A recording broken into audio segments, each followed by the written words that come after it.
कहानी की शुरुआत में सुनसान रेगिस्तान दिखाया जाता है, जहाँ पर दूर दूर तक कोई भी घर नहीं है, यहाँ तक कि कोई इंसान भी नहीं। यहाँ पर सिर्फ एक ही घर है और वो घर है रघु का, जो कि रेलवे का गेटमैन है, जिसका काम ट्रेनों को सिग्नल दिखाना होता है। लेकिन इस पटरी से सिर्फ 3 ही ट्रेनें गुजरती हैं और उनका टाइमिंग रघु को बहुत अच्छे से मालूम है, क्योंकि रघु इस काम को पिछले 10 सालों से करता आ रहा था। पिछले 10 सालों से रघु ने ना किसी इंसान को देखा है और ना ही उसने किसी इंसान से बात की है। अब एक दिन जब रघु ट्रेन को हरी झंडी दिखा रहा होता है, तभी उसकी नज़र पड़ती है कि ट्रेन से कोई लड़की कूद चुकी है, जिस वजह से वह पूरी तरह से जख्मी और बेहोश हो चुकी है। इसलिए रघु उस लड़की को कंधे पर उठाकर अपने घर ले आता है। रघु के लिए यह बहुत बड़ी बात है, क्योंकि पिछले 10 साल से उसने किसी भी इंसान को नहीं देखा था और आज 10 सालों के बाद उसने किसी इंसान को देखा है। इसलिए वह उस लड़की को छूने की कोशिश करता है, लेकिन तभी अचानक से उस लड़की को होश आ जाता है और वह रघु को देखकर पूरी तरह से डर जाती है। लड़की यहाँ पर अपना नाम अनाया बताती है। रघु उसे कहता है कि तुम ट्रेन से गिर गई थी, इसलिए मैं तुम्हें उठाकर यहाँ पर ले आया हूँ, क्योंकि बाहर बहुत ज़्यादा धूप थी और तुम बीमार पड़ सकती थी। रघु उससे पूछता है, आखिर तुम ट्रेन से कैसे गिर गई? अनाया बताती है कि वो अपने हस्बैंड के साथ सफ़र कर रही थी। जब वो टॉयलेट की तरफ गई तो वहाँ पर 2 लोग झगड़ रहे थे और जब मैं उनके बीच आई तो उन लोगों ने मुझे नीचे फेंक दिया। अनाया कहती है कि उसके हस्बैंड परेशान हो रहे होंगे और उसे ढूंढ रहे होंगे। वो किसी भी वक्त शायद यहाँ भी आ सकते हैं, लेकिन उससे पहले मुझे उन तक पहुँचना है। तब रघु बताता है कि यहाँ से दूर दूर तक कोई भी घर नहीं है और ना ही कहीं तक जाने का जरिया। अगर तुम्हारे हस्बैंड तुम्हें ढूंढने के लिए आएंगे तो सबसे पहले यहीं पर आएंगे, इसलिए तुम्हें यहीं पर रुकना चाहिए।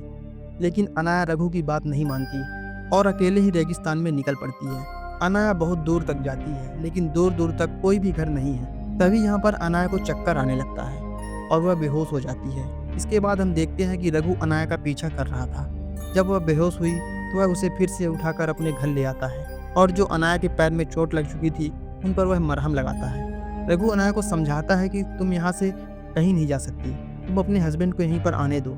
लेकिन अनाया को रघु के ऊपर बिल्कुल भरोसा नहीं है, क्योंकि वह किसी अनजान शख्स के साथ रात नहीं बिता सकती। अगर उसने रात को कुछ कर दिया तो वह कुछ भी नहीं कर सकती। अनाया जैसे तैसे सो जाती है, लेकिन वह बार बार उठकर रघु को देख रही होती है, जो कि फर्श पर सो रहा था। रघु को ऐसा लगता है कि शायद अनाया अनकंफर्टेबल फील कर रही है, इसलिए वह घर से बाहर चला जाता है। अनाया जब देखती है कि रघु बाहर चला गया है, तब जाकर वह सुकून की नींद सोती है। अगले दिन जब सुबह होती है तो रघु अपनी डेली रूटीन स्टार्ट कर देता है।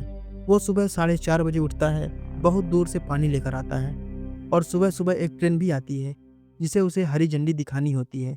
रघु पिछले 10 सालों से यही रूटीन फॉलो कर रहा था और आज तक वो किसी भी ट्रेन का टाइम मिस नहीं करता। रघु यहाँ पर अनाया को बताता है कि उसने पिछले 10 सालों से किसी भी इंसान से बात नहीं की है, उसे बात करना बहुत पसंद है। यहाँ पर अनाया भी अब कहीं ना कहीं रघु पर यकीन करने लगती है, क्योंकि रात को उसने उसके साथ कुछ भी नहीं किया।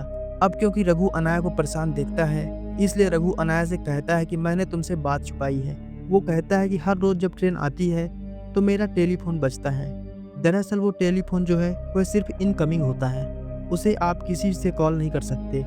जो कॉल आते हैं आप सिर्फ उनसे ही बात कर सकते हैं। तो अगली बार जब यह टेलीफोन बजेगा तो मैं उन्हें तुम्हारे बारे में बता दूंगा, जिससे तुम्हारा हस्बैंड तुम्हें आसानी से ढूंढ लेगा।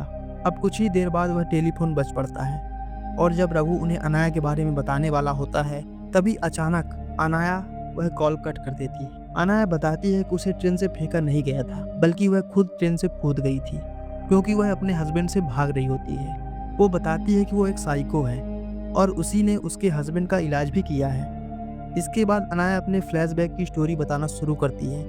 वो बताती है कुछ साल पहले संजू नाम का एक पेशेंट मेरे पास आया, जो कि काफ़ी डिप्रेशन में था, क्योंकि उसकी वाइफ ने सुसाइड कर लिया था। यह सदमा संजू बर्दाश्त नहीं कर पाया और वह सदमे में चला गया, जिस वजह से वह डिप्रेशन से बाहर नहीं आ पा रहा था। इसलिए अनाया ने उसका इलाज किया, लेकिन यह ट्रीटमेंट इतना ईजी नहीं था। दरअसल यह अनाया का पहला केस था, इसलिए उसने बहुत ज़्यादा टाइम संजू को दिया। धीरे धीरे संजू नॉर्मल होने लगा और अनाया और संजू दोस्त बनने लगे। और अब क्योंकि अनाया ने संजू को बहुत ज़्यादा टाइम दे दिया था और संजू भी पूरी तरह से ठीक हो गया था, तो यह दोनों एक दूसरे को पसंद करने लगे। कुछ दिनों के बाद इन दोनों ने एक दूसरे से शादी कर ली।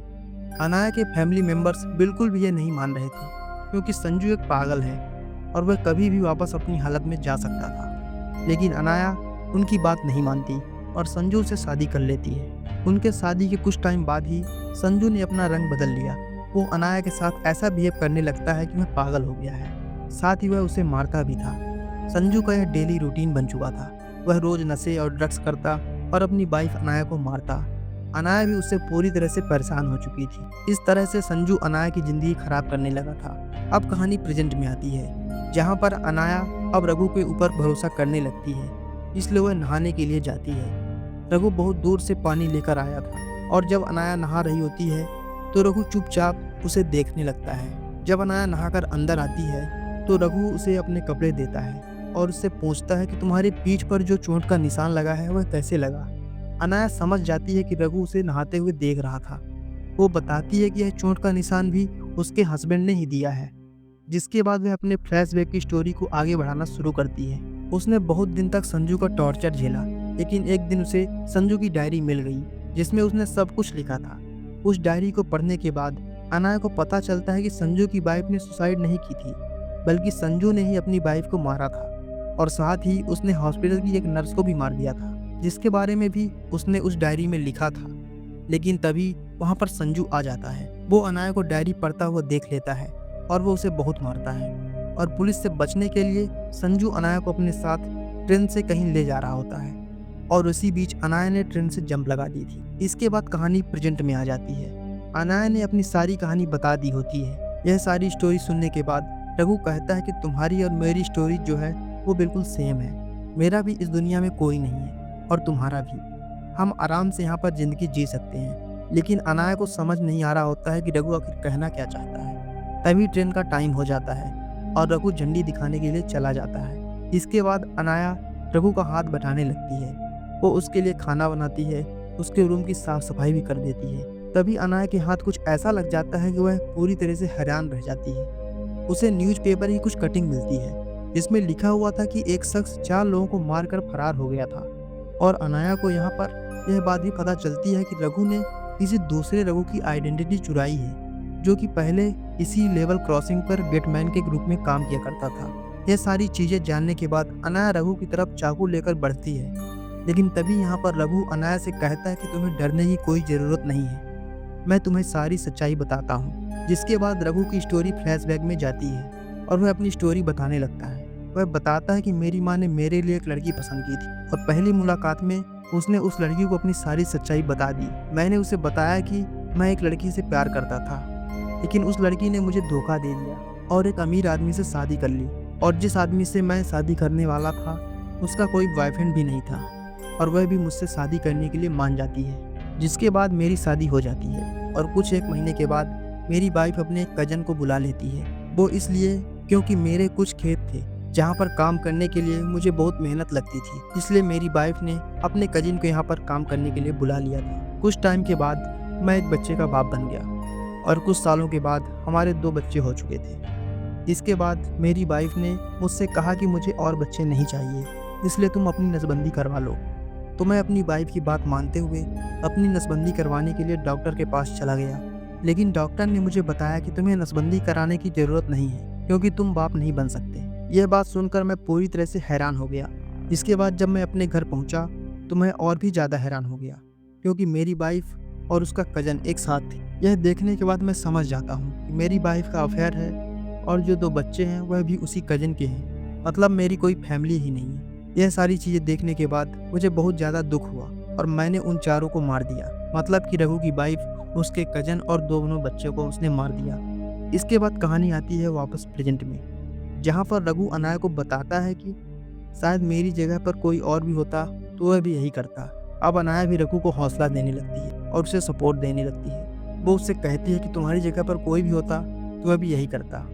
अब आगे रघु अनाया को बताता है कि जब मैंने उन चारों लोगों को मारा तो पुलिस से बचने के लिए वह यहाँ पर भाग आया। यहाँ पर उसे रघु नाम का एक आदमी मिला जो कि गेटमैन था। वो उसी के साथ काम करने लगा, खेत में हाथ बटाने लगा, जिससे कि वह यहीं पर घुल मिल गया। लेकिन एक दिन अचानक से उनकी मौत हो गई और तब से वह यहीं पर गेटमैन का काम कर रहा है और इसी तरह से उसे 10 साल हो चुके हैं। इसके बाद अनाया को रघु के ऊपर तरस आने लगता है। इस आदमी के साथ बहुत ज़्यादा बुरा हुआ है, इसलिए अनाया डिसाइड करती है कि वह कुछ दिन तक यहीं पर रहेगी। इसलिए वह रघु के साथ काम में हाथ बटाने लगती है। इन्हें पानी के लिए बहुत दूर जाना पड़ता है लेकिन फिर भी अनाया पानी के लिए जाती है। और जब अनाया बहुत दूर पानी लेने के लिए जाती है तब रघु रेलवे क्रॉसिंग पर होता है। तभी यहाँ पर संजू अपनी बाइक को ढूंढते हुए यहाँ तक पहुँच जाता है। वह यहाँ पर रघु से पूछता है, क्या तुमने यहाँ पर किसी औरत को देखा है? रघु साफ साफ मना कर देता है। वह कहता है कि उसने किसी भी ऐसी औरत को यहाँ पर नहीं देखा है। यहाँ पर संजू बताता है कि उसकी वाइफ का एक ट्रीटमेंट चल रहा है। वह पूरी तरह से पागल है। उसका नाम शिखा है और वह अपने मन से ही उल्टी सीधी बातें बताने लगती है और कहने लगती है कि मैं एक डॉक्टर हूँ। अगर शिखा किसी के साथ रह रही है तो उसे जानलेवा खतरा भी हो सकता है। अगर तुमने उस लड़की को देखा है तो मुझे बता दो। मेरी वाइफ शिखा का इलाज चल रहा है और मेरा नाम डॉक्टर संजू है। यह सारी बातें सुनने के बाद यहाँ पर रघु को यकीन नहीं हो रहा था कि आखिर वह किसके ऊपर भरोसा करे। यह सारी बातें सुनने के बाद रघु फौरन उस जगह पर जाता है जहाँ पर अनाया पानी लेने के लिए गई थी। रघु उससे कहता है कि यह शिखा कौन है। तब वो समझ जाती है कि उसका हस्बैंड संजू यहाँ पर आ चुका है। यहाँ पर अनाया उसे समझाने की कोशिश करती है कि शिखा जो है वो उसकी वाइफ का नाम है और उसकी वाइफ को वो खुद ही मार चुका है। जिस तरह तुम्हें उसने मनाया उसी तरह वह सबको मना लेता है और मेरे बारे में पता कर लेता है, और अगर मैं उसके पास गई तो वह मुझे भी मार देगा। यहाँ पर रघु को उसके ऊपर भरोसा नहीं हो रहा होता, लेकिन कहीं ना कहीं अनाया भी यह बात समझ चुकी है। इसलिए अनाया कहती है, हम एक काम करते हैं, हम लोग पुलिस को बुला लेते हैं। लेकिन रघु फौरन मना कर देता है। वह कहता है पुलिस यहाँ पर नहीं आएगी क्योंकि रघु खुद एक भागा हुआ मुजरिम है। तो अब वह दोनों वापस जाते हैं जहाँ पर संजू अनाया को अपने साथ वापस ले जाने लगता है। जाते जाते अनाया यहाँ पर रघु से कहती है, मैं तुम्हारे साथ कुछ वक्त बिताना चाहती थी लेकिन तुम तो मुझे समझे ही नहीं। यह सारी बातें सुनने के बाद रघु संजू से कहता है, तुम अपनी वाइफ को मार ही दोगे, उससे अच्छा तुम अपनी वाइफ को मुझे ही दे दो ताकि हम खुशी खुशी इस जगह पर रह सकें। रघु और संजू जब बात कर रहे होते हैं तभी अचानक से अनाया जो है वो संजू के ऊपर हमला कर देती है, जिस वजह से वह बुरी तरह से इंजर्ड हो जाता है। और जब अनाया रघु से कहती है, तुम्हें तो मेरे ऊपर भरोसा ही नहीं है। यह सुनने के बाद रघु संजू को बुरी तरह से जान से मार देता है। अब जब वो उसे दफनाने के लिए जा रहा होता है तो उसकी जेब से एक स्लिप निकलती है जो कि हॉस्पिटल की होती है, जिसमें लिखा हुआ होता है कि डॉक्टर संजू और उसकी पेशेंट शिखा। इसका मतलब यह है कि इनमें से साइको कोई और नहीं बल्कि अनाया है, जिसका असली नाम शिखा है और शिखा का ही ट्रीटमेंट चल रहा होता है और डॉक्टर संजू जो है वह उसका इलाज कर रहा था। तभी अचानक से अनाया रघु पर हमला कर देती है और उसे मारने की कोशिश करती है। लेकिन रघु को मारना इतना आसान नहीं था, बल्कि रघु ने ही यहाँ पर अनाया को जान से मार दिया। और यहाँ पर एक बहुत बड़ी चीज़ रिवील होती है। दरअसल असली साइको तो रघु है।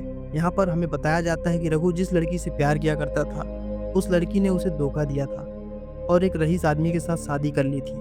तो रघु ने उन दोनों को मार दिया था, साथ में उनके बच्चों को भी मार दिया था। और यहाँ तक कि जिस जगह के रेलवे क्रॉसिंग का जो असली रघु था उसे भी इसने ही मार दिया था। इसी के साथ इस मूवी का एंड हो जाता है। वीडियो अच्छी लगी हो तो वीडियो को लाइक और चैनल को सब्सक्राइब जरूर करें। धन्यवाद।